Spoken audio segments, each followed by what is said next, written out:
നമസ്കാരം. എല്ലാ പ്രേക്ഷകർക്കും ടോപ്പ് 10ലേക്ക് സ്വാഗതം. ഫണ്ട് നഷ്ടപ്പെടാതിരിക്കാൻ ഒരു ഒപ്പിട്ടതിന്റെ പുകിലിലാണ് ഇടതുപക്ഷം. മുള്ളിനെ മുള്ളുകൊണ്ടെടുക്കാൻ മുഖ്യമന്ത്രിക്ക് അറിയാം. കേന്ദ്രത്തിന്റെ അവഗണനയും സാമ്പത്തിക ഞെരുക്കവും മറക്കാം. വാരിക്കോരിയാണ് ജനപ്രിയ ക്ഷേമ പ്രഖ്യാപനങ്ങൾ. വെളിപ്പാടകലെയാണ് തദ്ദേശ തെരഞ്ഞെടുപ്പ്. ടോപ്പ് 10 വിശദമായി നോക്കാം. ആദ്യം ഹെഡ്ലൈൻസ്.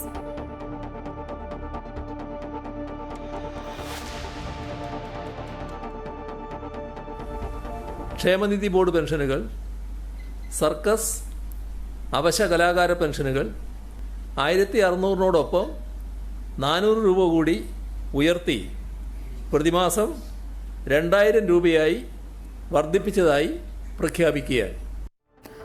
മുഖ്യമന്ത്രിയുടെ സർജിക്കൽ സ്ട്രൈക്ക്. തെരഞ്ഞെടുപ്പ് ലക്ഷ്യം വെച്ച് ജനകീയ പ്രഖ്യാപനങ്ങളുമായി സംസ്ഥാന സർക്കാർ. ക്ഷേമ പെൻഷൻ 2000 രൂപയാക്കി. സ്ത്രീ സുരക്ഷയ്ക്കായി പുതിയ പദ്ധതി. പ്രതിമാസം 1000 രൂപ നൽകും. ആശാവർക്കർമാരുടെ ഓണറേറിയം 1000 രൂപ കൂട്ടി. അംഗനവാടി വർക്കർമാർക്കും ഹെൽപ്പർമാർക്കും സർക്കാർ ജീവനക്കാർക്കും ഉൾപ്പെടെ സഹായം. റബ്ബറിന്റെ താങ്ങുവില 200 രൂപയാക്കി. നെല്ല് സംഭരണ വില 30 രൂപയായി ഉയർത്തി. പ്രഖ്യാപനങ്ങൾ നവംബർ 1 മുതൽ പ്രാബല്യത്തിൽ.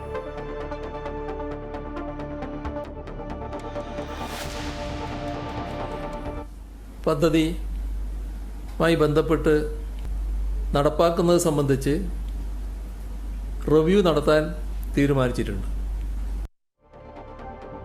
ഒന്നിച്ചു പോകാൻ ഒരടി പിന്നോട്ട്. PM ശ്രീ പദ്ധതി പുനഃപരിശോധിക്കുമെന്ന് മുഖ്യമന്ത്രി. കേന്ദ്രത്തിന് കത്തയക്കും. പഠിക്കാൻ 7 മന്ത്രിസഭാ ഉപസമിതി. വിദ്യാഭ്യാസ മന്ത്രി അധ്യക്ഷൻ. റിപ്പോർട്ട് വരും വരെ തുടർ നടപടികൾ നിർത്തിവെക്കുമെന്ന് പിണറായി വിജയൻ. ഒത്തുതീർപ്പ് ഇടതുപക്ഷ ആശയത്തിന്റെയും മുന്നണിയുടെയും വിജയമെന്ന് ബിനോയ് വിശ്വം. തീരുമാനം ആത്മഹത്യാപരമെന്ന് BJP. പ്രതിഷേധവുമായി യുവജന സംഘടനകൾ.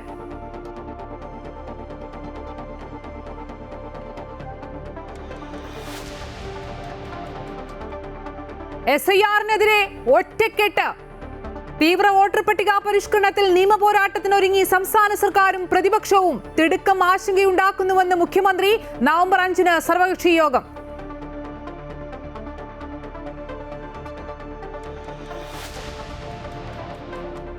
കളിയിലെ കച്ചവടം. കൊച്ചി കലൂർ സ്റ്റേഡിയം വിവാദത്തിൽ പ്രതിഷേധം ശക്തം. സ്റ്റേഡിയം സ്വകാര്യ വ്യക്തികൾക്ക് നൽകില്ലെന്ന് മുഖ്യമന്ത്രി പിണറായി വിജയൻ. കായിക മന്ത്രിക്ക് കച്ചവട ലക്ഷ്യമെന്ന് ഹൈബീഡൻ MP. സ്റ്റേഡിയം കൈമാറ്റത്തിൽ GCDAക്ക് തെറ്റുപറ്റിയിട്ടില്ലെന്ന് ചെയർമാൻ K ചന്ദ്രൻപിള്ള. പ്രതിഷേധവുമായി യൂത്ത് കോൺഗ്രസും യുവമോർച്ചയും.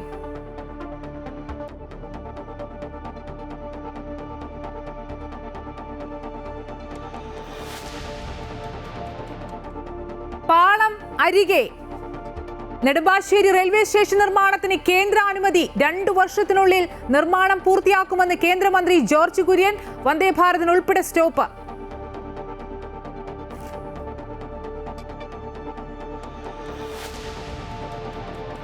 തീരുവയിൽ തീരുമാനമാകുമോ?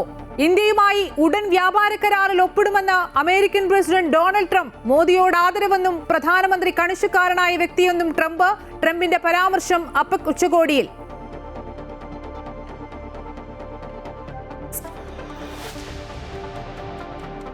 കലിതുള്ളി മെലീസ.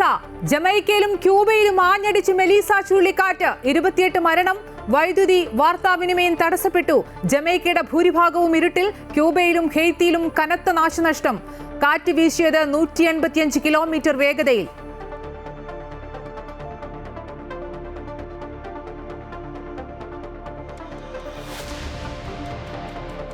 ഒന്നാമനായി ഹിറ്റ്മാൻ. ചരിത്ര നേട്ടവുമായി രോഹിത് ശർമ്മ. കരിയറിൽ ആദ്യമായി ICC ഏകദിന റാങ്കിങ്ങിൽ ഒന്നാമത്. ഏകദിന റാങ്കിങ്ങിൽ ഒന്നാമതെത്തുന്ന ഏറ്റവും പ്രായം കൂടിയ ഇന്ത്യൻ താരം. ഇന്ത്യ ഓസ്ട്രേലിയ ആദ്യ T20 മഴയെ തുടർന്ന് ഉപേക്ഷിച്ചു. രണ്ടാം T20 മറ്റന്നാൾ. വനിതാ ലോകകപ്പ് സെമിയിൽ ദക്ഷിണാഫ്രിക്ക ഫൈനലിൽ. ഇന്ത്യ നാളെ ഓസ്ട്രേലിയയെ നേരിടും.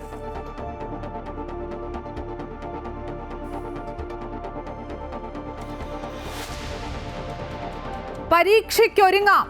സംസ്ഥാനത്ത് SSLC ഹയർ സെക്കൻഡറി പരീക്ഷാ തീയതികൾ പ്രഖ്യാപിച്ചു. HSLC പരീക്ഷ മാർച്ച് 5-ന് തുടങ്ങി 30 വരെ. ഹയർ സെക്കൻഡറി പരീക്ഷ മാർച്ച് 6 മുതൽ 28 വരെ.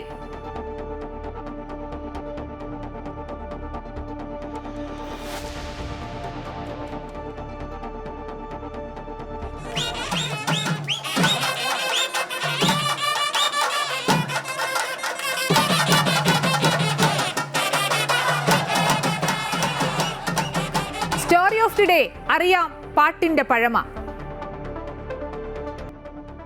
തെരഞ്ഞെടുപ്പ് അടുത്തിരിക്കെ വമ്പൻ പ്രഖ്യാപനങ്ങളുമായി സർക്കാർ. തദ്ദേശ തെരഞ്ഞെടുപ്പ് മുന്നിൽ കണ്ട് വമ്പൻ ജനക്ഷേമ പദ്ധതികൾ വാരിക്കോരി പ്രഖ്യാപിച്ച സർക്കാർ സാമൂഹ്യക്ഷേമ പെൻഷൻ 400 രൂപ ഉയർത്തി 2000 രൂപയാക്കി. സ്ത്രീ സുരക്ഷാ പെൻഷനും യുവാക്കൾക്ക് സ്റ്റൈപ്പൻഡും 1000 രൂപ വീതം. ആശാവർക്കർമാർക്ക് 1000 രൂപ ഓണറേറിയം ഉയർത്തും.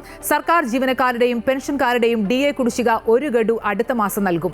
നെല്ലിനും റബ്ബറിനും താങ്ങുവില ഉയർത്തി. ക്ഷേമ പ്രഖ്യാപനങ്ങൾ അങ്ങനെ നിരവധിയാണ്. നിലവിലെ പ്രതിമാസ പെൻഷൻ 1600-നോടൊപ്പം 400 രൂപ കൂടി ഉയർത്തി പ്രതിമാസം 2000 രൂപയായി വർദ്ധിപ്പിച്ചതായി പ്രഖ്യാപിക്കുകയാണ്. തെരഞ്ഞെടുപ്പ് മുന്നിൽ കണ്ട് സാധാരണ ബജറ്റിനുള്ളിൽ ഉണ്ടാകുന്ന പ്രഖ്യാപനങ്ങളാണ് വാർത്താ സമ്മേളനത്തിലൂടെ മുഖ്യമന്ത്രി നടത്തിയത്. ഏവരും പ്രതീക്ഷിച്ചതുപോലെ സാമൂഹ്യക്ഷേമ പെൻഷൻ ഉയർത്തിയെങ്കിലും ഒറ്റയടിക്ക് 2000 രൂപയാക്കിയാണ് പ്രഖ്യാപനം. ഇടതുമുന്നണിയുടെ പ്രകടന പത്രികയിൽ പ്രഖ്യാപിച്ചത് പ്രകാരം ട്രാൻസ് വുമൺ ഉൾപ്പെടെ 35 മുതൽ 60 വയസ്സ് വരെയുള്ള നിർധനരായ സ്ത്രീകൾക്ക് 1000 രൂപ പെൻഷനും അഭ്യസ്തവിദ്യരായ യുവാക്കൾക്ക് 1000 രൂപ സ്റ്റൈപ്പൻഡും നൽകും. ആശാവർക്കർമാർ, അംഗനവാടി ടീച്ചർ, ഹെൽപ്പർ, പ്രൈമറി ടീച്ചർമാർ, സാക്ഷരതാ പ്രേരക്കുമാർ ഉൾപ്പെടെ പ്രതിമാസ ഓണറേറിയം 1000 രൂപ വർദ്ധിപ്പിച്ചു. സ്ത്രീ സുരക്ഷയ്ക്ക് പുതിയ പദ്ധതി ആരംഭിക്കുന്നതാണ്. ട്രാൻസ് വുമൺ അടക്കമുള്ള പാവപ്പെട്ട കുടുംബങ്ങളിലെ സ്ത്രീകൾക്ക് എല്ലാ മാസവും സാമ്പത്തിക സഹായം ഈ പദ്ധതിയിലൂടെ ഉറപ്പാക്കും. വിദ്യാർത്ഥികൾക്ക് മികച്ച ജോലി ലഭിക്കാൻ സ്റ്റൈപ്പൻഡ് അല്ലെങ്കിൽ സാമ്പത്തിക സഹായം നൽകുന്ന പദ്ധതി ആരംഭിക്കും.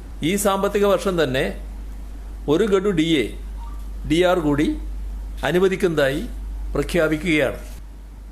അംഗൻവാടി വർക്കർമാരുടെയും ഹെൽപ്പർമാരുടെയും പ്രതിമാസ ഓണറേറിയം 1000 രൂപ വീതം വർദ്ധിപ്പിക്കുന്നതായി പ്രഖ്യാപിക്കുന്നു.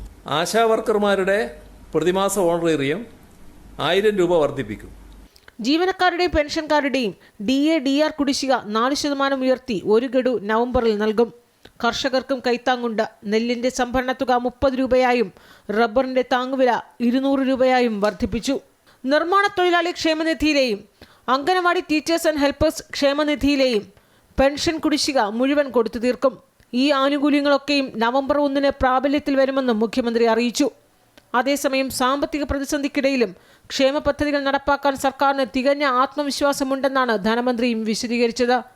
നല്ല ആത്മവിശ്വാസത്തോടു കൂടിയാണ് ഗവൺമെൻറ് ഈ കാര്യം കാണുന്നത്. ധനകാര്യ വകുപ്പിന് നല്ല ആത്മവിശ്വാസം ഉണ്ട് എന്നുള്ളതുകൊണ്ടാണ് ഈ കാര്യങ്ങൾ ചെയ്യാൻ പോകുന്നത്. കടുത്ത സാമ്പത്തിക ഞെരുക്കത്തിനിടയിലും പുതിയ പ്രഖ്യാപനങ്ങൾ നടപ്പാക്കാൻ അധിക വിഭവ സമാഹരണം എങ്ങനെ കണ്ടെത്തുമെന്ന ചോദ്യത്തിന് വ്യക്തമായ ഉത്തരം നൽകാൻ മുഖ്യമന്ത്രിക്കോ ധനമന്ത്രിക്കോ കഴിയുന്നുമില്ല. അമൃത ന്യൂസ്, തിരുവനന്തപുരം. നെല്ല് സംഭരണത്തിലെ പ്രതിസന്ധിക്കും താൽക്കാലിക പരിഹാരം. അടുത്ത സീസണിലേക്കുള്ള നെല്ല് സംഭരണത്തിനുള്ള നടപടികൾ ഉടൻ തുടങ്ങും. മുഖ്യമന്ത്രിയുടെ അധ്യക്ഷതയിൽ ചേർന്ന യോഗത്തിലാണ് തീരുമാനം. മില്ലുടമകൾക്ക് സർക്കാർ നൽകാനുള്ള കുടിശ്ശിക ഉടൻ നൽകാമെന്ന് മുഖ്യമന്ത്രി ഉറപ്പും നൽകി. ഇന്ന് ചേർന്ന മന്ത്രിസഭാ യോഗത്തിലാണ് നെല്ലിന്റെ സംഭരണ വില 30 രൂപയായി ഉയർത്താനും തീരുമാനിച്ചത്. നെല്ല് സംഭരണ മില്ലുടമകൾക്ക് 2022-23 സംഭരണ വർഷം ഔട്ട് ടേൺ റേഷ്യോയുമായി ബന്ധപ്പെട്ട് നൽകാനുള്ള നഷ്ടപരിഹാര തുകയായ 63.37 കോടി രൂപ അനുവദിക്കുന്ന കാര്യം മന്ത്രിസഭ പരിഗണിക്കുമെന്ന് മുഖ്യമന്ത്രി പിണറായി വിജയൻ അറിയിച്ചു. നെല്ല് സംഭരണവുമായി ബന്ധപ്പെട്ട വിഷയങ്ങൾ ചർച്ച ചെയ്യാൻ ചേർന്ന മില്ലുടമകളുടെ യോഗത്തിലാണ് മുഖ്യമന്ത്രി ഇക്കാര്യം അറിയിച്ചത്. നെല്ല് സംസ്കരണ മില്ലുടമകൾക്ക് 2022-23 സംഭരണ വർഷം ഔട്ട് ടേൺ റേഷ്യോയുമായി ബന്ധപ്പെട്ട് നൽകാനുള്ള നഷ്ടപരിഹാര തുക 63,37,00,000 രൂപ. അത് അനുവദിക്കുന്ന കാര്യം തത്വത്തിൽ അംഗീകരിച്ചു. തീരുമാനിക്കേണ്ടത് മന്ത്രിസഭയാണ്. മന്ത്രിസഭയുടെ പരിഗണനയ്ക്ക് വിടാമെന്ന് സമ്മതിച്ചു. നെല്ല് സംഭരണത്തിൽ മില്ലുടമകൾക്ക് നഷ്ടമുണ്ടാവുകയാണെങ്കിൽ സംസ്ഥാന സർക്കാർ ധനസഹായം നൽകുന്നതിൽ ഇടപെടില്ലെന്ന് ഹൈക്കോടതി വ്യക്തമാക്കിയിട്ടുണ്ട്. ഇതിന്റെ അടിസ്ഥാനത്തിൽ 2025-26 സംഭരണ വർഷം മുതൽ ഔട്ട് ടേൺ റേഷ്യോയിലെ വ്യത്യാസം മൂലം മില്ലുടമകൾക്കുണ്ടാകുന്ന നഷ്ടം പരിഹരിക്കുന്നതിന് ന്യായമായ നടപടി സർക്കാർ കൈക്കൊള്ളും. നെല്ല് സംഭരണത്തിലെ ട്രാൻസ്പോർട്ടേഷൻ ചാർജ് അനുവദിച്ചു നൽകാൻ കേന്ദ്ര സർക്കാരിനോട് ആവശ്യപ്പെട്ടിട്ടുണ്ട്. ഇത് ലഭിക്കുന്ന മുറയ്ക്ക് പൂർണ്ണമായും മില്ലുടമകൾക്ക് നൽകുമെന്നും മുഖ്യമന്ത്രി പറഞ്ഞു. അമൃത ന്യൂസ്, തിരുവനന്തപുരം. സർക്കാരിന്റെ പുതിയ പ്രഖ്യാപനങ്ങൾ തെരഞ്ഞെടുപ്പ് സ്റ്റണ്ട് മാത്രമെന്ന് മുൻ പ്രതിപക്ഷ നേതാവ് രമേശ് ചെന്നിത്തല. പഞ്ചായത്ത് നിയമസഭാ തെരഞ്ഞെടുപ്പ് മുന്നിൽ കണ്ടിട്ടുള്ളതാണ് പ്രഖ്യാപനങ്ങൾ. ആശാവർക്കർമാരോട് ചെയ്തത് ക്രൂരത. അടുത്ത തവണ പിണറായി വിജയൻ മുഖ്യമന്ത്രിയാകില്ലെന്ന് അദ്ദേഹത്തിന് അറിയാം. പ്രഖ്യാപനങ്ങൾ നടപ്പാക്കേണ്ടത് അടുത്ത സർക്കാരാണെന്നും രമേശ് ചെന്നിത്തല പ്രതികരിച്ചു. ഇത് തെരഞ്ഞെടുപ്പ് സ്റ്റണ്ടാണ്. കഴിഞ്ഞ 9 വർഷവും ആർക്കും ഒരു ആനുകൂല്യം കൊടുക്കാത്ത ഗവൺമെൻറ്റാണ്. മാത്രമല്ല ജനങ്ങളുടെ തലയിൽ കൂടുതൽ ഭാരം അടിച്ചേൽപ്പിച്ചൊരു ഗവൺമെൻറ്റാണ്. കൂടുതൽ നികുതികൾ അടിച്ചേൽപ്പിച്ചൊരു ഗവൺമെൻറ്റാണ്. ഇപ്പോൾ ഇത് കൊടുക്കുന്നത് എന്താണെന്ന് എല്ലാവർക്കും അറിയാം. പഞ്ചായത്ത് ഇലക്ഷൻ വരുന്നു. 4-ാം തീയതി പഞ്ചായത്ത് ഇലക്ഷൻ പ്രഖ്യാപിക്കാൻ പോവുകയാണ്. അത് കഴിഞ്ഞ് അസംബ്ലി ഇലക്ഷൻ വരാൻ പോവുകയാണ്. അതുകൊണ്ട് തന്നെയല്ല ഇത് കൊടുക്കേണ്ട ഉത്തരവാദിത്തം ഇനി അടുത്ത ഗവൺമെൻറ്റിൻ്റെ തലയിലാണ്. തങ്ങൾക്ക് കൊടുക്കേണ്ടി വരില്ലെന്ന് അവർക്ക് ഉറപ്പാണ്. അവർക്ക് കൊടുക്കേണ്ടി വരില്ലെന്ന് ഉറപ്പായതുകൊണ്ട് കേരളത്തിലെ കർഷക സമൂഹത്തിന് കൈത്താങ്ങായി റബ്ബറിന്റെ താങ്ങുവില 200 രൂപയാക്കിയും നെല്ലിന്റെ താങ്ങുവില 30 രൂപയാക്കിയും വർദ്ധിപ്പിച്ചുകൊണ്ടുള്ള LDF സർക്കാർ തീരുമാനം സ്വാഗതാർഹമാണെന്ന് Kerala Congress M chairman Jose K Mani. Kerala Congress M നിരന്തരമായി ഉയർത്തിയ ആവശ്യം പരിഗണിച്ചുകൊണ്ട് റബ്ബറിന്റെ താങ്ങുവിലയിൽ വരുത്തിയ വർധനവും നെല്ലിന്റെ താങ്ങുവില 30 രൂപയാക്കി ഉയർത്തിയതും കർഷകർക്കേറെ ആശ്വാസകരമാണെന്നും ജോസ് കെ മാണി.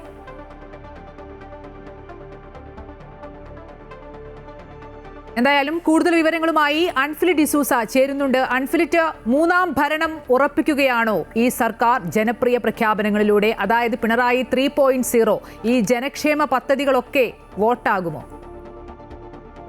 അമ്പടി, തീർച്ചയായും 1ാം പിണറായി സർക്കാർ 2021 പുതിയ തെരഞ്ഞെടുപ്പിനെ നേരിടുന്ന വേളയിൽ നടത്തിയ പ്രഖ്യാപനങ്ങളാണ് ഇന്ന് ഈ 4.5 വർഷങ്ങൾക്ക് ശേഷം ഇന്ന് ഈ ഒക്ടോബർ മാസത്തിൽ മുഖ്യമന്ത്രി പിണറായി വിജയൻ പ്രഖ്യാപിക്കുന്നത്. അതായത് 4.5 വർഷങ്ങൾക്ക് ശേഷം ആ പദ്ധതികൾ, ആ പ്രഖ്യാപനങ്ങളൊക്കെ തന്നെയും സർക്കാർ നടപ്പാക്കുകയാണ്. അത് ഈ വാർത്ത നിയമസഭാ സമ്മേളനം 1-ാം തീയതി ചേരുമ്പോൾ അവിടെ പ്രഖ്യാപിക്കുമെന്ന് നമ്മൾ കരുതിയിരുന്നതൊക്കെ തന്നെയാണ് ഇന്ന് ഈ വാർത്താ സമ്മേളനം നടത്തി മുഖ്യമന്ത്രി പ്രഖ്യാപിച്ചിരിക്കുന്നത്. അത് ഉറപ്പായും നമുക്കറിയാം. ഈ കഴിഞ്ഞ 2-3 ദിവസമായി ഇടതുമുന്നണിയിലുണ്ടായിരുന്ന ഒരു പ്രതിസന്ധി, രാഷ്ട്രീയ പ്രതിസന്ധി, ഇതൊക്കെ അവസാനിപ്പിച്ചൊരു സാഹചര്യത്തിൽ അതിൽ നിന്ന് പൊടുന്നനെ തന്നെ അതിൻ്റെ ഒരു അറ്റൻഷനൊക്കെ മാറി അന്തരീക്ഷം വേറൊരു രീതിയിലേക്ക് ആക്കുന്നതിന് വേണ്ടി മാത്രമാണ് ആരും പ്രതീക്ഷിക്കാത്ത രീതിയിൽ തന്നെ മുഖ്യമന്ത്രി വാർത്താ സമ്മേളനത്തിലൂടെ ഈ പ്രഖ്യാപനങ്ങളൊക്കെ തന്നെയും നടത്തിയത്. ഇതിലൊരു തെരഞ്ഞെടുപ്പ് മുന്നിൽ കണ്ടുകൊണ്ടുള്ള പ്രഖ്യാപനങ്ങളായിരുന്നു. അതിലേറ്റവും ശ്രദ്ധേയമാകുന്നത് ഒരു സാധാരണഗതിയിൽ ഒരു തെരഞ്ഞെടുപ്പ് നേരിടുമ്പോൾ നമ്മളെപ്പോഴും കാത്തിരിക്കുന്നത് അല്ലെങ്കിൽ എല്ലാവരും പ്രതീക്ഷിക്കുന്നത് സാമൂഹ്യക്ഷേമ പെൻഷൻ തന്നെയാണ്. അത് കൃത്യമായി അതൊരു തുറുപ്പുചിട്ടാണ് എല്ലാ സർക്കാരുകൾക്കും. ആ തുറുപ്പുചിട്ട് തന്നെയാണ് ഈ പ്രഖ്യാപനങ്ങൾ ഏറ്റവും വലിയൊരു അട്രാക്ഷൻ എന്ന് പറയുന്നത്. 200 രൂപ ഉയർത്തുമെന്ന് പ്രതീക്ഷിച്ചിരുന്നിടത്ത് ഒറ്റയടിക്ക് 400 രൂപ ഉയർത്തിയാണ് 2000 രൂപയാക്കിയത്.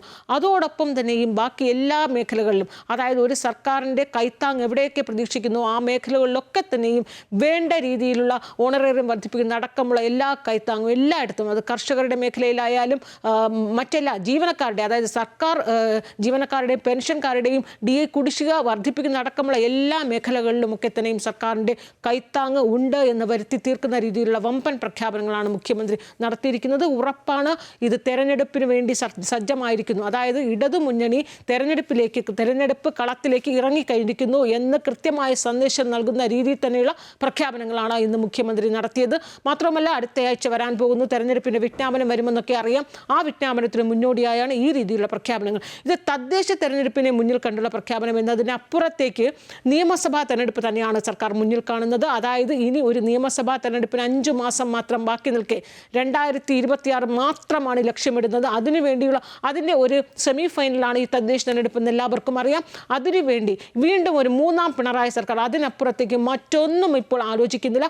അതുകൊണ്ട് മാത്രമാണ് ഈ കടുത്ത സാമ്പത്തിക പ്രതിസന്ധിക്കിടയിലും ഈ രീതിയിലുള്ള പ്രഖ്യാപനങ്ങൾ വാരിക്കോരി സർക്കാർ നടത്തുന്നതും. അപ്പോഴും ഉയരുന്നൊരു ചോദ്യം, കടുത്ത സാമ്പത്തിക ഞെരുക്കത്തിലൂടെ സർക്കാർ കടന്നു പോകുമ്പോൾ ഈ പ്രഖ്യാപനങ്ങളൊക്കെ നടപ്പാക്കാൻ വേണ്ടിയുള്ള വിഭവ സമാഹരണം എങ്ങനെ ലഭിക്കും? ഇതിന് കൃത്യമായി മറുപടി പറയാൻ മുഖ്യമന്ത്രിയോ ധനമന്ത്രിയോ തയ്യാറാകുന്നില്ല. അതിൽ വിശദീകരണവും ഇല്ല തൽക്കാലം. അത് മുടങ്ങിയാൽ മാത്രം അത്തരത്തിലുള്ള ചോദ്യങ്ങൾ മതിയെന്ന് മുഖ്യമന്ത്രി പറയുന്നു. അതിൽ നിന്ന് തന്നെ വ്യക്തമാണ് സർക്കാർ ലക്ഷ്യമിടുന്നത് നിയമസഭാ തെരഞ്ഞെടുപ്പ് വരെ മാത്രമാണ്. അതായത് ഈ നിയമസഭാ തെരഞ്ഞെടുപ്പിന് 4-5 മാസങ്ങൾ മാത്രം ബാക്കി നിൽക്കെ ഈ പ്രഖ്യാപനങ്ങളൊക്കെ ആ സമയത്തേക്ക് നടപ്പാക്കും. അതിനുശേഷമുള്ളത് അപ്പോൾ കാണുന്ന അന്തരീക്ഷത്തിൽ, സാമൂഹ്യ രാഷ്ട്രീയ അന്തരീക്ഷത്തിൽ അപ്പോൾ തീരുമാനിക്കാമെന്നൊരു രീതിയിലല്ലാതെ അതിനപ്പുറത്തേക്ക് മറ്റൊന്നിനെക്കുറിച്ചും സർക്കാർ ഇപ്പോൾ ആലോചിക്കുന്നില്ല. അത് തന്നെയാണ് ഈ വേളയിൽ ഇപ്പോൾ ഉണ്ടായിരിക്കുന്ന ഈ ഏറ്റവും വലിയ പ്രഖ്യാപനം, ജനകീയ പ്രഖ്യാപനങ്ങളുടെ സർക്കാർ ലക്ഷ്യമിടുന്നത്. തെരഞ്ഞെടുപ്പിന്റെ കളത്തിലേക്ക് ഇടതുമുന്നണി ഇറങ്ങിക്കഴിഞ്ഞിരിക്കുകയാണ്. അമ്പിളി, 2 തെരഞ്ഞെടുപ്പുകളാണ് വരാനിരിക്കുന്നത്. അതുകൊണ്ട് തന്നെ ഒരു മിനി ബജറ്റ് പ്രഖ്യാപനമാണ് മുഖ്യമന്ത്രി നടത്തിയിട്ടുള്ളത്. സമസ്ത മേഖലകളിലും വമ്പൻ ജനക്ഷേമ പ്രഖ്യാപനങ്ങൾ. വിശദാംശങ്ങൾ നൽകുകയായിരുന്നു അൻഫിലിറ്റ് ഡിസൂസ.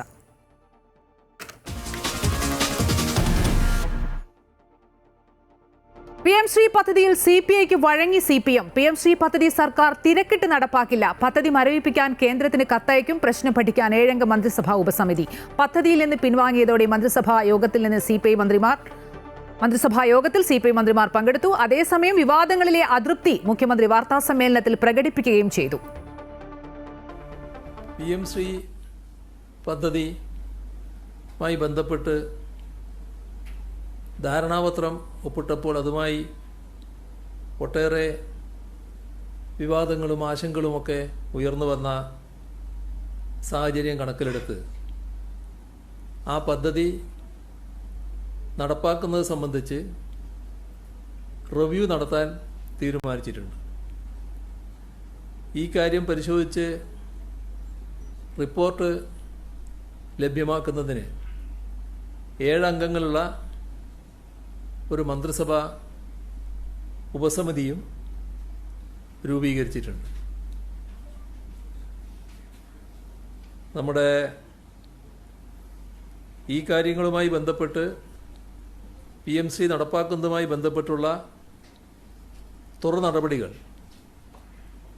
ഈ റിപ്പോർട്ട് വരുന്നതുവരെ നിർത്തിവെക്കുന്നതാണ്. PM ശ്രീയിലുണ്ടായ സമവായം ഇടതുപക്ഷത്തിന്റെ ആശയപരമായ വിജയമെന്ന് CPI. ജയപരാജയത്തിന് ക്രെഡിറ്റ് എടുക്കാൻ CPI ഇല്ലെന്നും മുന്നണിയുടെ വിജയമാണെന്നും CPI സംസ്ഥാന സെക്രട്ടറി ബിനോയ് വിശ്വവും അതുപോലെ തന്നെ ദേശീയ ജനറൽ സെക്രട്ടറി D. രാജയും വ്യക്തമാക്കി. Ideological victory of communists. You put it like that, why one party? It's an ideological victory of CPM also, ideological victory of CPI also. Both the parties, Communist Party of India and Communist Party of India Marxists, collectively discussed the entire question and collectively decided to have some solution. And it is a അങ്ങനെ വിജയത്തിൻ്റെയോ പരാജയത്തിൻ്റെയോ കണക്കെടുക്കാൻ CPI ഇല്ല. CPI പറയും വിജയത്തിൻ്റെ കാര്യമാണ് പറയേണ്ടതെങ്കിൽ ഈ വിജയം LDFന്റെ വിജയമാണ്, ഇടതുപക്ഷ ഐക്യത്തിൻ്റെ വിജയമാണ്, ഇടതുപക്ഷ ആശയത്തിൻ്റെയും രാഷ്ട്രീയത്തിൻ്റെയും വിജയമാണ്.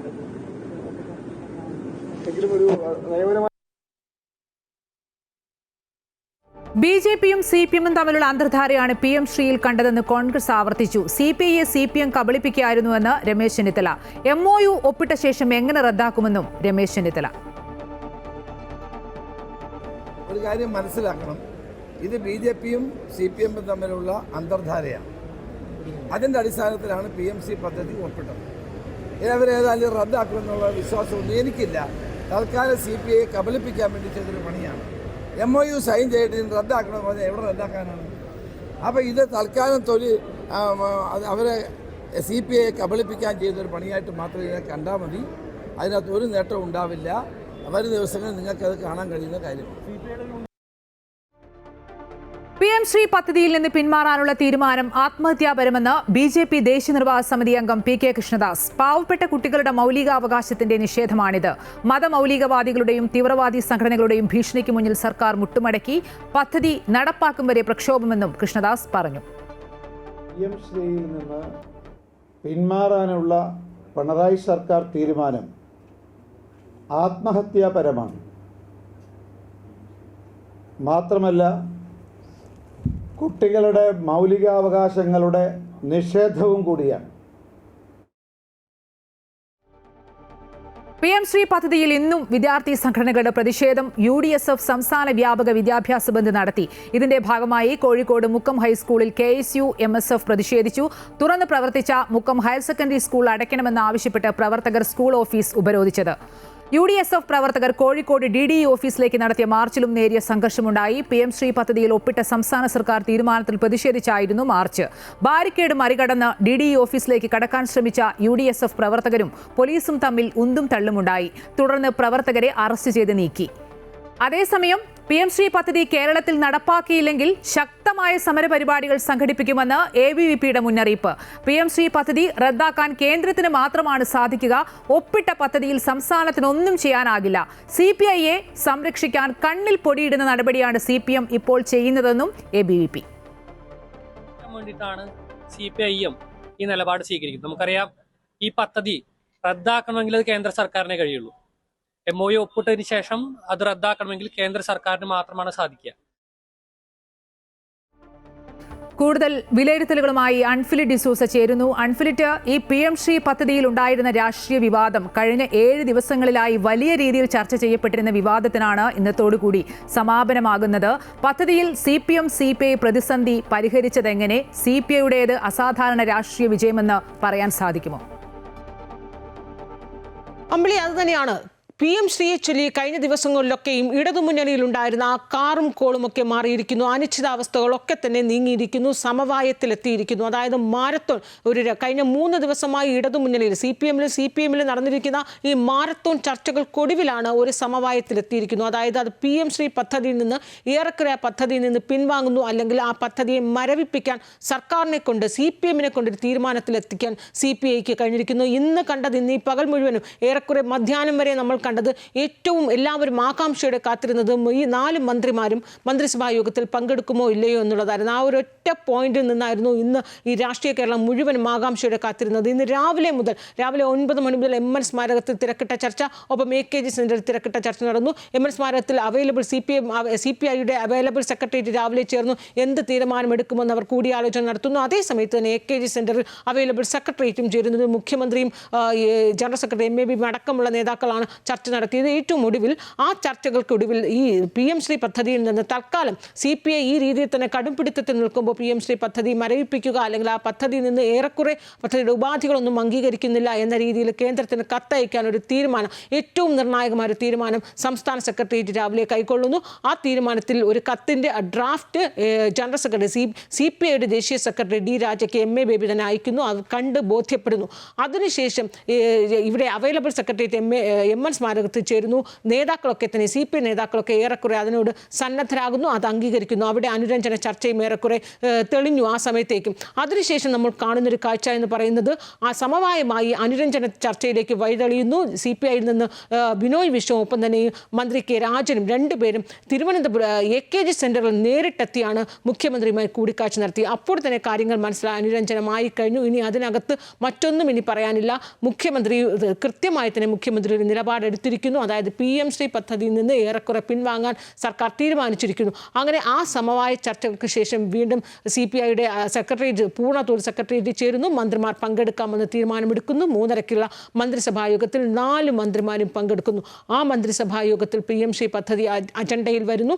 അവിടെ കൃത്യമായി തന്നെ മുഖ്യമന്ത്രി നിലപാട് അറിയിക്കുന്നു. ഈ പദ്ധതി തൽക്കാലം മരവിപ്പിക്കുന്ന രീതിയിൽ കേന്ദ്രത്തിന് കത്തയക്കുന്നു. അതോടൊപ്പം തന്നെ പദ്ധതിയിലെ പ്രശ്നങ്ങൾ വിശദമായി പുനഃപരിശോധിക്കുന്നു, അതായത് റിവ്യൂ വയ്ക്കുന്നു എന്നാണ് മുഖ്യമന്ത്രി പറയുന്നത്. പുനഃപരിശോധനയ്ക്കായി വിദ്യാഭ്യാസ മന്ത്രി അധ്യക്ഷനായ ഒരു 7-അംഗ മന്ത്രിസഭാ ഉപസമിതിയെ വെക്കാനും തീരുമാനിക്കുന്നു. ഈ ഉപാധികളൊക്കെ പൂർണ്ണമായും CPI അംഗീകരിക്കുന്നു. അങ്ങനെ PM ശ്രീയെ ചൊല്ലി ഉടക്കി നിന്നിരുന്ന ഈ ഒരു കടുത്ത ഒരു അന്തരീക്ഷം, അല്ലെങ്കിൽ കടുത്ത ഒരു പൊട്ടിത്തെറി, സ്ഫോടനാത്മകമായ ഒരു മണിക്കൂറുകളിലൂടെ കൂടിയായിരുന്നു CPM CPI ഒക്കെ കടന്നുപോയത്. അതൊക്കെ തന്നെ തെരഞ്ഞെടുപ്പ് മുന്നിൽ കണ്ടുകൊണ്ട് അതൊക്കെ തന്നെ മാറുന്നു. CPM പൂർണ്ണതോതിൽ CPIക്ക് മുന്നിൽ അടിയറവ് വെച്ചു എന്ന് തന്നെ നമുക്ക് ഈ ഒരു അവസരത്തിൽ പറയേണ്ടി വരും. അതേസമയം CPIയെ സംബന്ധിച്ചാണെങ്കിൽ ഒരു വലിയൊരു രാഷ്ട്രീയ നേട്ടം അവർ ഉണ്ടായിക്കഴിഞ്ഞിരിക്കുന്നു. കാരണം ഈ അടുത്ത കാലത്തൊന്നും നമ്മൾ കാണാത്ത രീതിയിലുള്ള ഏറ്റവും മികച്ച ഒരു രാഷ്ട്രീയ തീരുമാനം CPI കൈകൊണ്ട് PM നയപരമായ തീരുമാനത്തിൽ CPM-നെ മുട്ടുമടക്കാൻ, അതായത് സാക്ഷാൽ പിണറായി വിജയനെ പോലും മുട്ടുമടക്കാൻ കഴിഞ്ഞു എന്ന് CPI സംസ്ഥാന സെക്രട്ടറി ആയിരിക്കുന്ന ബിനോയ് വിശ്വത്തിന് അഭിമാനിക്കാം, വാദിക്കാം.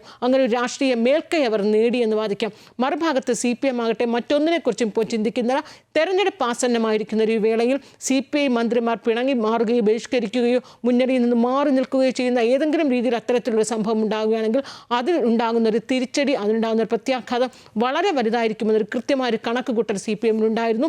അതുകൊണ്ട് തന്നെയാണ് മറ്റൊന്നിനെക്കുറിച്ചും ഈ അവസരത്തിൽ ചിന്തിക്കാതെ CPI എന്താണോ പറയുന്നത് അതേ രീതിയിൽ തന്നെ ഒരു കീഴടങ്ങലിന് CPM വിധേയമായിരിക്കുന്നു, പ്രത്യേകിച്ച് മുഖ്യമന്ത്രി വിധേയമായിരിക്കുന്നു എന്നാണ് ഈ ഒരു സമയത്ത് വിലയിരുത്തേണ്ടി വരിക. അതിനപ്പുറത്തേക്ക് മറുഭാഗത്ത് പ്രതിപക്ഷം ഉൾപ്പെടെ ഉയർത്തുന്ന വിവാദങ്ങൾക്ക് ഒക്കെ തന്നെ മറുപടി പറയാൻ CPM-ന്റെ കയ്യിലുള്ള വാദമെന്ന് പറയുന്നത് മുന്നണി മതി, ഒരു മുന്നണിയാകുമ്പോൾ അവിടെ ഒരു പ്രധാന ഘടകകക്ഷി ഈ രീതിയിലൊരു വാദം ഉയർത്തുമ്പോൾ ഒരു പ്രധാന മുന്നണിയെ നയിക്കുന്ന പ്രധാന കക്ഷി എന്ന നിലയിൽ CPM അവരുടെ വാദം അംഗീകരിക്കുന്നു.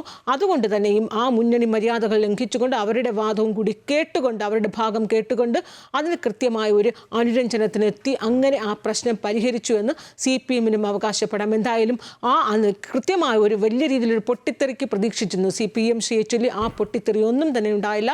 നിയമസഭ തെരഞ്ഞെടുപ്പ് അടുത്തിരിക്കുന്ന ഈ വേളയിൽ പൂർണ്ണതോതിൽ അനുരഞ്ജനം ഉണ്ടായിരിക്കുന്നു. CPM-ഉം CPI-യും തമ്മിലുള്ള PMCയെ ചൊല്ലി ഉണ്ടായിരുന്ന എല്ലാ കെട്ടുപാടുകളും ഇതോടുകൂടി ഇവിടെ സമാപിക്കുകയാണ്. ശരി, ഇനി ഈ കരാറിൽ നിന്ന് പിൻവാങ്ങിയാൽ എന്ത്? ഏകപക്ഷീയമായി അങ്ങനെ കരാറിൽ നിന്ന് പിൻവാങ്ങാനാകുമോ? എന്തായാലും CPIക്ക് അവർ എടുത്ത നിലപാട് വിജയിച്ചു എന്ന് അണികളോട് പറയാൻ സാധിക്കും. സർക്കാരും CPM-ഉം നിലപാട് തിരുത്തിയേ മതിയാകൂ എന്ന വ്യക്തമായ സന്ദേശം അണികൾക്ക് നൽകാൻ കഴിഞ്ഞു എന്നുള്ളതാണ് CPIയുടെ വിജയം. എന്തായാലും ഈ 10 വർഷത്തിൽ CPM-ഉം മുഖ്യമന്ത്രിയും ഇത്രയധികം രാഷ്ട്രീയമായി പ്രതിരോധത്തിലായ വിഷയം കൂടിയായിരുന്നു PM ശ്രീ പദ്ധതി. വിശദാംശങ്ങൾ നൽകുകയായിരുന്നു അൻഫിലി ഡിസൂസ. മറ്റു വാർത്തകൾ നോക്കാം ഇടവേളയ്ക്ക് ശേഷം. SIR-ൽ നിയമ പോരാട്ടത്തിന് സംസ്ഥാന സർക്കാരും പ്രതിപക്ഷവും നവംബർ 5-ന് സർവകക്ഷി യോഗം ചേരുമെന്ന് മുഖ്യമന്ത്രി പിണറായി വിജയൻ. അതേസമയം SIR-മായി മുന്നോട്ട് പോകാനാണ് കേന്ദ്ര തെരഞ്ഞെടുപ്പ് കമ്മീഷന്റെ തീരുമാനം. SIR നടപ്പിലാക്കാനുള്ള തെരഞ്ഞെടുപ്പ് കമ്മീഷന്റെ തീരുമാനം ജനാധിപത്യ പ്രക്രിയയ്ക്ക് വെല്ലുവിളിയെന്ന് മുഖ്യമന്ത്രി പിണറായി വിജയൻ പറഞ്ഞു. SIR നടപ്പിലാക്കാനുള്ള തീരുമാനവുമായി ബന്ധപ്പെട്ട് ഉയർന്നു വന്നിട്ടുള്ള ആശങ്കകളുടെ അടിസ്ഥാനത്തിൽ സർവകക്ഷി യോഗം ചേരാനും തീരുമാനിച്ചിട്ടുണ്ട്. നവംബർ 5-ന് വൈകുന്നേരം 4 മണിക്കാണ് യോഗം ചേരുക. രാഷ്ട്രീയ പാർട്ടികളുടെ ആവശ്യം പൂർണ്ണമായി അവഗണിച്ചുവെന്ന് മുഖ്യമന്ത്രി കുറ്റപ്പെടുത്തി. രാഷ്ട്രീയ പാർട്ടികളുടെയും സംസ്ഥാന തെരഞ്ഞെടുപ്പ് ഓഫീസറുടെ തന്നെയും അഭിപ്രായം അവഗണിച്ചാണ് SIR നടപ്പാക്കുമെന്ന തീരുമാനം ഇപ്പോൾ എടുത്തിട്ടുള്ളത്. സംസ്ഥാനത്ത് തദ്ദേശ സ്വയംഭരണ സ്ഥാപനങ്ങളിലേക്കുള്ള തെരഞ്ഞെടുപ്പ് നടക്കാനിരിക്കുന്ന സാഹചര്യത്തിൽ അപ്പോൾ ഈ തീരുമാനം ശക്തമായി എതിർക്കപ്പെടേണ്ട ഒന്നാണ്. തുടർ നടപടികൾ ആലോചിക്കുന്നതിനായി ഒരു സർവകക്ഷി യോഗം വിളിച്ചു ചേർക്കാൻ തീരുമാനിച്ചിട്ടുണ്ട്. അതേസമയം രാഷ്ട്രീയ പാർട്ടികളുടെ എതിർപ്പ് പരിഗണിക്കാതെ തീവ്ര വോട്ടർ പട്ടിക പരിഷ്കരണ നടപടികളുമായി മുന്നോട്ടു പോകാനൊരുങ്ങിയിരിക്കുകയാണ് സംസ്ഥാനത്തെ മുഖ്യ തെരഞ്ഞെടുപ്പ് ഓഫീസർ.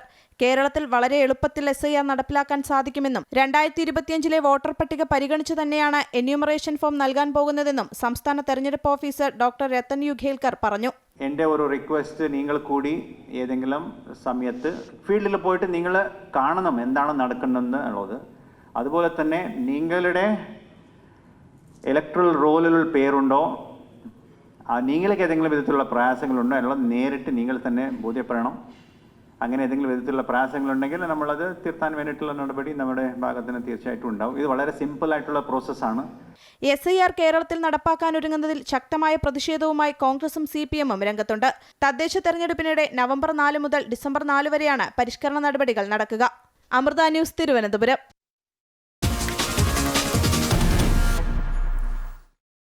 കലൂർ സ്റ്റേഡിയം നിർമ്മാണത്തിൽ രാഷ്ട്രീയ വിവാദം തുടരുന്നു. വിവാദം രാഷ്ട്രീയമായി നേരിടാൻ CPM. നിർമ്മാണത്തിൽ സ്പോൺസർ മാത്രമല്ല GCDAയും പങ്കാളിയാണെന്ന് GCDA ചെയർമാൻ K. ചന്ദ്രൻപിള്ള. നവീകരണങ്ങൾക്ക് ശേഷം സ്പോൺസർക്ക് സ്റ്റേഡിയത്തിൽ അവകാശമുണ്ടാകില്ലെന്ന് അദ്ദേഹം പറഞ്ഞു. എന്നാൽ നവീകരണ പ്രവർത്തനങ്ങളിൽ കൂടുതൽ ആരോപണവുമായി രംഗത്തെത്തിയിരിക്കുകയാണ് കോൺഗ്രസ്. GCDA ഓഫീസിലേക്ക് പ്രതിപക്ഷ യുവജന സംഘടനകൾ പ്രതിഷേധ മാർച്ചും നടത്തി. അർജന്റീന ടീമിന്റെ കേരള സന്ദർശനവുമായി ബന്ധപ്പെട്ട് കലൂർ രാജ്യാന്തര സ്റ്റേഡിയത്തിലെ വിവാദങ്ങളെ രാഷ്ട്രീയമായി നേരിടാനൊരുങ്ങി CPM. ഇന്ന് നടന്ന GCDAയുടെ അടിയന്തര യോഗത്തിന് മുന്നോടിയായി CPM അംഗങ്ങളുടെ യോഗം പാർട്ടി ജില്ലാ ആസ്ഥാനത്ത് ചേർന്നു. GCDA chairman K. Chandran Pillai, Sreenijan MLA, Kochi mayor M. Anilkumar തുടങ്ങിയവർ യോഗത്തിൽ പങ്കെടുത്തു. സ്റ്റേഡിയം കൈമാറ്റത്തിൽ GCDAയ്ക്ക് തെറ്റുപറ്റിയിട്ടില്ലെന്ന് K. ചന്ദ്രൻപിള്ള പാർട്ടി അറിയിച്ചു. കോൺഗ്രസ് മുതലെടുപ്പിന് അവസരമൊരുക്കരുതെന്നും വിഷയത്തിൽ ഭിന്നാഭിപ്രായം പാടില്ലെന്നുമായിരുന്നു പാർട്ടി യോഗത്തിലെ തീരുമാനം. സ്റ്റേഡിയം നിർമ്മാണത്തിൽ സ്പോൺസർ മാത്രമല്ല GCDAയും പങ്കാളിയാണെന്ന് GCDA യോഗത്തിന് ശേഷം ചെയർമാൻ ചന്ദ്രൻപിള്ള പ്രതികരിച്ചു. നവീകരണത്തിന് ശേഷം സ്പോൺസർക്ക് സ്റ്റേഡിയത്തിൽ ഒരു അവകാശവും ഉണ്ടാകില്ലെന്നും അദ്ദേഹം പറഞ്ഞു. ഈ കളിക്ക് വേണ്ടി അല്ലാത്ത യാതൊരു ബന്ധവും സ്പോൺസറുമായിട്ട് GCDAയ്ക്ക് ഇല്ല. അത് ഞങ്ങൾ ഉദ്ദേശിക്കുന്നുമില്ല. ഇതിൽ സുതാര്യമായ ഒരു കാര്യമല്ലാതെ മറ്റൊന്നുമില്ല. 70 കോടി എന്നുള്ള കണക്ക് ആരുടെയാണെന്ന് എനിക്കറിയില്ല. ഞങ്ങളുടെ മുമ്പിൽ അങ്ങനെ ഒരു കണക്കില്ല. അവിടെ നടത്തുന്ന പ്രവർത്തനങ്ങൾ എന്താണെന്ന് കൃത്യമായി കണക്ക് വയ്ക്കാനുള്ള സംവിധാനം ഞങ്ങൾ ഉണ്ടാക്കിയിട്ടുണ്ട്. അത് ഗവൺമെൻറ് ഉത്തരവിൻ്റെ പിൻബലത്തിലാണ്. GCDA കൗൺസിൽ യോഗത്തിൽ കോൺഗ്രസ് MLA-മാരായ TJ വിനോദ്, ഉമാ തോമസ് എന്നിവർ പങ്കെടുത്തു. നവീകരണത്തിന് എസ്റ്റിമേറ്റ് ഇല്ലെന്നും ഒരു കാര്യത്തിലും വ്യക്തത വന്നിട്ടില്ലെന്നും TJ വിനോദ് MLA പ്രതികരിച്ചു. എന്തെല്ലാം വർക്കുകളാണ് ചെയ്യേണ്ടത്, ആ വർക്കുകൾക്കൊരു റഫ് കോസ്റ്റ് എസ്റ്റിമേറ്റ് ഉണ്ടാവണമല്ലോ. ആ എസ്റ്റിമേറ്റ് പ്രകാരം എത്ര രൂപയാണ് എന്നതിനെ സംബന്ധിച്ച് ഒരു ധാരണയും ഇതുവരെ GCDAക്ക് ഉണ്ടായിട്ടില്ല. ഒരു ക്ലെയിമും കരാറുകാരന് ഉണ്ടാകില്ല എന്നാണ് ചെയർമാൻ ഞങ്ങൾക്ക് തന്ന ഉറപ്പ്.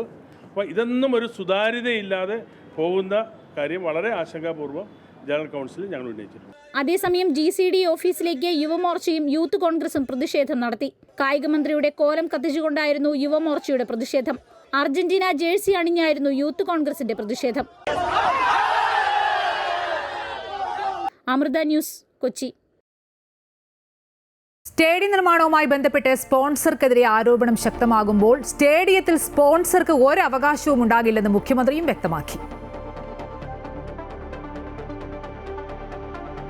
സ്റ്റേഡിയത്തിൻ്റെ കാര്യം പറയാം. സ്റ്റേഡിയം ഇപ്പോൾ ആരുടെ കയ്യിലാണോ ഉള്ളത് അവരുടെ കയ്യിൽ തന്നെയായിരിക്കും. അതിൻ്റെ അകത്ത് ഒരു സ്വകാര്യ കമ്പനിക്കും സ്റ്റേഡിയം കൈമാറുന്ന പ്രശ്നം ഉണ്ടാവില്ല. അതെന്താണെന്ന് പറഞ്ഞാൽ നമ്മുടെ കളി അവിടെ നടക്കുമെന്നാണല്ലോ കണക്കാക്കിയിരുന്നത്. ഇപ്പോഴാണല്ലോ അതിന് വേറൊരു ടേൺ വന്നിട്ടുള്ളത്. ഏതായാലും ആ കളി നടക്കുമ്പോൾ ഇൻ്റർനാഷണൽ സ്റ്റാൻഡേർഡിനനുസരിച്ച് അവിടെ മാറേണ്ടതുണ്ട്. അതിന് സ്പോൺസർഷിപ്പ് വാഗ്ദാനം ചെയ്ത ആൾക്കാർ അതുമായി ബന്ധപ്പെട്ടുള്ള നടപടികൾ നടത്താൻ വേണ്ടി സന്നദ്ധമായിട്ടുണ്ട്. കായിക മന്ത്രിക്കെതിരെ ആരോപണവുമായി എറണാകുളം MP ഹൈബി ഈഡൻ. മന്ത്രിക്ക് കച്ചവട ലക്ഷ്യമാണുള്ളത്. അർജന്റീന ടീമുമായി വാക്കാലുള്ള കരാർ മാത്രമേ ഉണ്ടായിട്ടുള്ളൂവെന്നും ഹൈബി ഈഡൻ അഭിപ്രായപ്പെട്ടു. മെസ്സി വരുമെന്ന പ്രചാരണത്തിന് പിന്നിൽ CPM-നും സാമ്പത്തിക ലക്ഷ്യമുണ്ടെന്ന് കോൺഗ്രസ് നേതാക്കൾ ആരോപിക്കുന്നു. മെസ്സിയും അർജന്റീന ടീമും കേരളത്തിൽ വരുമെന്ന പ്രചാരണത്തിന് പിന്നിൽ സാമ്പത്തിക ലക്ഷ്യം മാത്രമാണ് ഉണ്ടായിരുന്നതെന്നാണ് ഹൈബി ഈഡന്റെ ആരോപണം. കായിക മന്ത്രിക്ക് സ്പോർട്സിനേക്കാൾ ഉപരി കച്ചവട ലക്ഷ്യമാണ് ഉള്ളത്. സ്പോൺസറെ കണ്ടെത്തിയത് എങ്ങനെയെന്ന് വിശദമാക്കണം. GCDAയുടെ കരാറുകാരെയും ഉദ്യോഗസ്ഥരെയും ആദ്യ ദിനം തന്നെ അകറ്റി നിർത്തിയാണ് കലൂർ സ്റ്റേഡിയത്തിൽ നിർമ്മാണ പ്രവൃത്തികൾ നടത്തിയത്. 70 കോടി പോയിട്ട് 70 ലക്ഷത്തിന്റെ പ്രവൃത്തികൾ പോലും സ്റ്റേഡിയത്തിൽ നടന്നിട്ടില്ലെന്നും ഹൈബി ഈഡൻ MP ആരോപിച്ചു. ഈ പറയുന്ന വേർബൽ എഗ്രിമെൻ്റ് അല്ലാതെ ഒരു തുണ്ട് കടലാസിൽ എഴുതി നൽകിയിട്ടില്ല, ടേംസ് ആൻഡ് കണ്ടീഷൻസ് എഴുതി നൽകിയിട്ടില്ല എന്നുള്ളതാണ്. അങ്ങനെ യാതൊന്നും ഇവിടെ ഉണ്ടായിട്ടില്ല. നമ്മുടെ ബഹുമാനപ്പെട്ട കായിക വകുപ്പ് മന്ത്രി എന്ന് പറയുന്നത് ഈസ് എ ബിസിനസ്മാൻ. അദ്ദേഹം ഒരു ബിസിനസ്സുകാരനാണ്. അദ്ദേഹത്തിൻ്റെ സ്പോർട്സിനേക്കാൾ കൂടുതൽ ബിസിനസ് ഇൻട്രസ്റ്റ് ഇതിലുണ്ട് എന്ന് ഞങ്ങൾ സംശയിക്കുന്നു, ഞങ്ങൾ വിശ്വസിക്കുന്നു. അതില്ല എന്ന് തെളിയിക്കേണ്ടത് അദ്ദേഹത്തിന്റെ ഉത്തരവാദിത്തമാണ്. CPIM ജില്ലാ കമ്മിറ്റിയുടെ പങ്കോടെയാണ് ക്രമക്കേട് നടന്നതെന്ന് DCC പ്രസിഡന്റ് മുഹമ്മദ് ഷിയാസും ആരോപിച്ചു. ഈ സാമ്പത്തിക ആരോപണങ്ങൾ ഉന്നയിക്കപ്പെടുമ്പോൾ ഇതിൽ പണം കിട്ടിയിട്ടുള്ളത് CPM-ന്റെ ജില്ലാ കമ്മിറ്റിക്കുമുണ്ട്. അല്ലെങ്കിൽ ഇന്നലെ രാഷ്ട്രീയ പ്രേരിതമായിട്ടുള്ള ഒരു ആരോപണം കോൺഗ്രസിനെതിരായി CPM ഉന്നയിക്കുമായിരുന്നില്ല. എന്തിനു വേണ്ടിയിട്ടാണ് CPM-ന്റെ ഒരു ഫ്രാക്ഷൻ GCDA കൗൺസിൽ യോഗം കൂടുന്നതിന് മുമ്പായി വിളിച്ചു ചേർത്തത്? ഒരു ചിട്ടി മുതലാളിയാണ് മത്സരത്തിന് പണം ചെലവഴിക്കുന്നതെന്ന ആരോപണവും ഹൈബി ഈഡൻ ഉന്നയിച്ചു. അതുകൊണ്ടാണ് എഗ്രിമെന്റ് ഇല്ലാത്തതെന്നും ഹൈബി ഈഡൻ പറഞ്ഞു. ഞാൻ മറ്റൊരു ആരോപണം കൂടി ഉന്നയിക്കുകയാണ്. ആരാണ് ഈ പണം ചെലവഴിക്കുന്നത്? ഞാൻ സംശയിക്കുന്നത്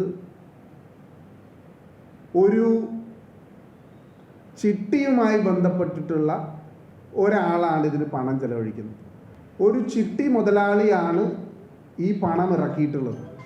അത് സംബന്ധിച്ച് വിശദാംശങ്ങൾ നിങ്ങൾ അന്വേഷിച്ച് നിങ്ങളുടെ ഇൻവെസ്റ്റിഗേറ്റീവ് ജേർണലിസം ഉപയോഗിച്ച് നിങ്ങൾ അത് പുറത്തു കൊണ്ടുവരും. അമൃത ന്യൂസ്, കൊച്ചി.